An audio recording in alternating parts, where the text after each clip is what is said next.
Okay, guys, so we are going to continue on in section 10.3. We're still dividing radicals, but the problems are going to look a little bit different than they did before. And part of why we need to even discuss this section and this topic is because we're not allowed to have a radical in the denominator. We're not allowed to leave a radical in the denominator. So when we think about our rules from chapter 10 so far, one of our major rules is you can't leave a radical unsimplified, right? So you need to reduce the radical as much as possible. If there's a perfect square value underneath the radical, or if there's a number that a perfect square goes into, you need to simplify that. You need to pull that perfect square out. I have my list of perfect square values here just to remind you. But now to add to that list of rules, we also want to include the fact that we can't have a radical in the denominator. So when you look at the problems for today, and the notes are posted, there are 16 problems on the notes. I'm going to do half of them. I'm going to do all the odds with you. So just so you know, if you look back at the notes, you can have double the practice. There's also optional homework for you to take a look at as well. So if you take a look at some of the examples from today, what you notice is the fractions can't be reduced. So if you look at number 1, you have a number in the numerator, a value in the denominator that's underneath a radical. Numerator is not under a radical, denominator is. You can't mix and match those. So I can't, even if I could reduce this fraction, which 1/3 doesn't reduce, it's not 1/3 because the 1 is not under the radical and the 3 is. I have a radical in the denominator. I don't want it there. I can't just magically get rid of it. So I have to mathematically get rid of it. How can I do that? Well, if you recall, we discovered a little trick early on in our radical notes that if I multiply two radicals and that same number's underneath the radical, the result just ends up being the number underneath. So if you remember, √3 times √3, well, I multiply the numbers underneath, keeping them under the radical, would give me √9, and √9 is 3. Remember, not √3, √9 is 3. Type it into your calculator if you don't believe me. So if I multiply √3 times √3, I get 3, just plain old 3 by itself. So wouldn't that be cool if I want to get rid of this radical here, if I don't want this to say √3 anymore, I can't have a radical in the denominator. If I were to just multiply that by √3, I would get a 3 on the bottom and I would no longer have a radical. Here's the problem. You can't just willy-nilly multiply by something because now I've completely changed the value of my fraction. So what could I multiply by that wouldn't change the value of my fraction? What is that identity value, right, for multiplying? What could I multiply something by and not change its value? 1, right? If I take 5 and I multiply it by 1, I still have 5.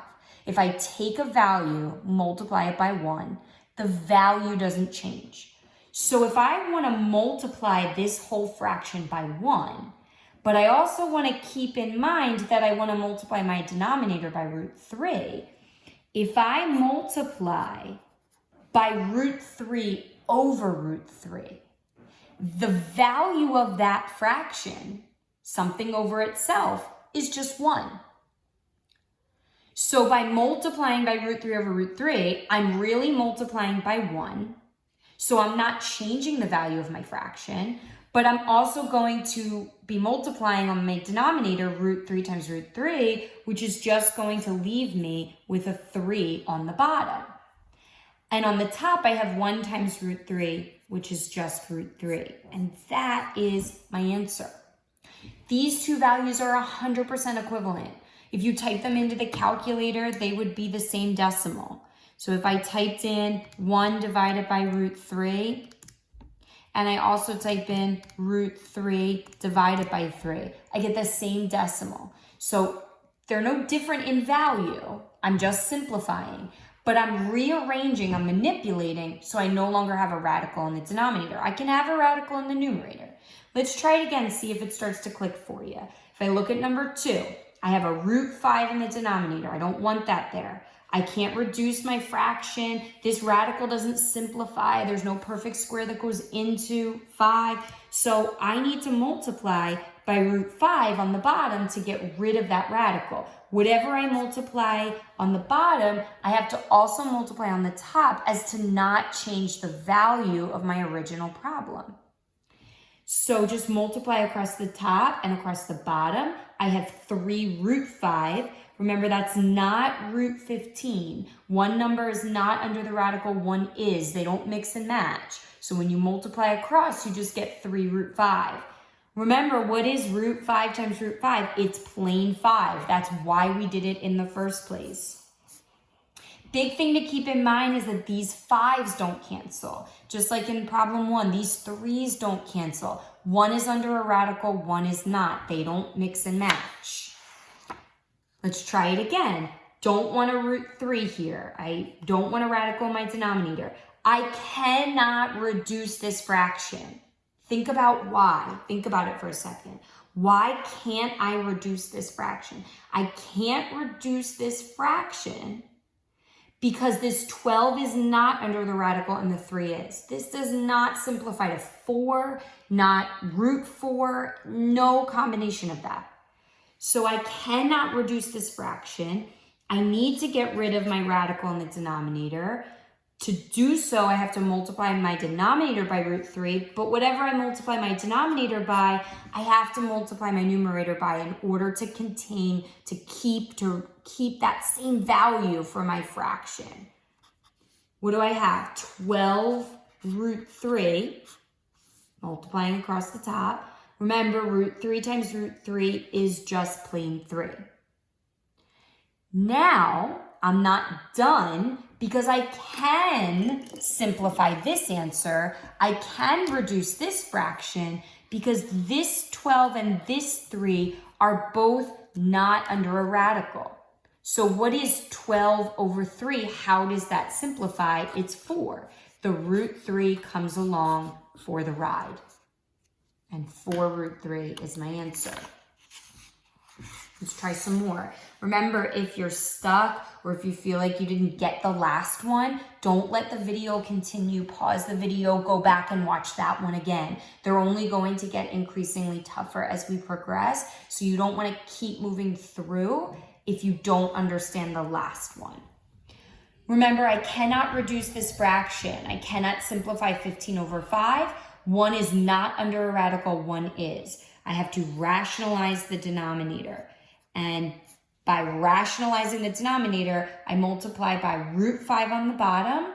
Whatever I multiply by on the bottom, I have to duplicate that on the top because what I'm really multiplying by is just 1, so I'm not changing the value of my fraction. Multiplying across the top, I just get 15 root 5. Remember, the whole reason I'm doing this, root 5 times root 5 is just plain 5. Check and make sure, can I reduce my fraction?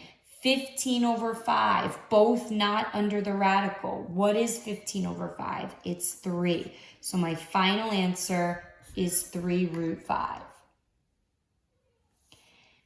Another example, cannot reduce these. I know that 8 and 20 are both divisible by 4, but this is not 20, this is root 20. If it were both under the radical, root 8 and root 20, you could reduce them. That was on our last assessment. If they were both not under the radical, that would have been, in earlier years when you learned how to reduce fractions. How does 8 over 20 reduce? This is not 8 over 20. This is not root 8 over root 20. It's 8 over root 20. They don't mingle because one's under a radical, one is not. Now, there's a couple ways you could go about doing this. My suggestion, this is not what you have to do. There are many ways to do this. My suggestion is to save the rationalizing as the very last step. I'm going to make that note, but you do not have to follow it. Rationalize as the last step. So I like to simplify as much as possible first. So I'm going to simplify root 20. Root 20 simplifies. What perfect square goes into 20? And if I need my list, I can take a look at it. What's the largest perfect square that goes into 20?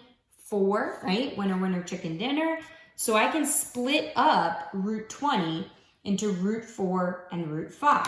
Well, why would I do that? Root 4 simplifies. So this becomes, I have an 8 on the top.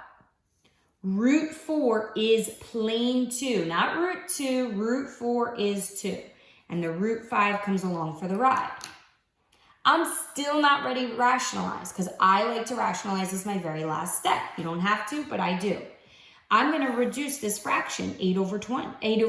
What is 8 over 2? It's 4. So that leaves me with a 4 up top and a root 5 down below. Now that I cannot do anything more, I can't reduce the root 5. I can't simplify root 5, right? There's no perfect square that goes into it. I can't reduce my fraction. One number's under a radical, one is not. I have nothing left to do except I notice that I have a radical in the denominator, which I cannot leave. You cannot leave a radical in the denominator. So how do I get rid of it? I rationalize. How do I rationalize? I multiply both top and bottom by root 5. So I get 4 root 5 on top, and root 5 times root 5 is just plain 5. Remember, you can always check your answers by plugging in 8 over root 20 into your calculator, 4 root 5 over 5 into your calculator. You should get the same decimal, but I will urge you, please be very cautious typing those in, because if you type them in wrong, you're not going to get the same decimal and you're going to think the number's wrong. So remember what I said a couple minutes ago, rationalizing always is the last step. It's my preferred method. You don't have to do it that way. So what I notice is I can reduce this before I rationalize. The root 3 and root 6, they are both under a radical, which means if 3 over 6 reduces, which it does, then I'm going to do that first before I rationalize. So how does 3 over 6 simplify? How does 3 over 6 reduce? 3 over 6 is the same as 1 over 2. You can use your calculator to help you with that. You're dividing both the top and the bottom by 3. And so you get 1 on the top and 2 on the bottom. Reducing the fraction does not eliminate the radical. So I will still have a radical over both. So when I reduce my fraction 3 over 6, what that leaves me with is a root 2 in the denominator. 6, the bigger number's in the denominator, so my 2, that result, is in the denominator as well. Root 1 is just 1. So I'm not going to write it as root 1. You can, but root 1 is 1. It simplifies, it goes away, it's done. So now I have 5 over root 2. I cannot reduce that. I cannot simplify that. Root 2 doesn't simplify on its own. I have a radical in the denominator. I can't have that. I have to rationalize the denominator. I get 5 root 2 over plain 2. Again, definitely want to pause the video if you're stuck on one.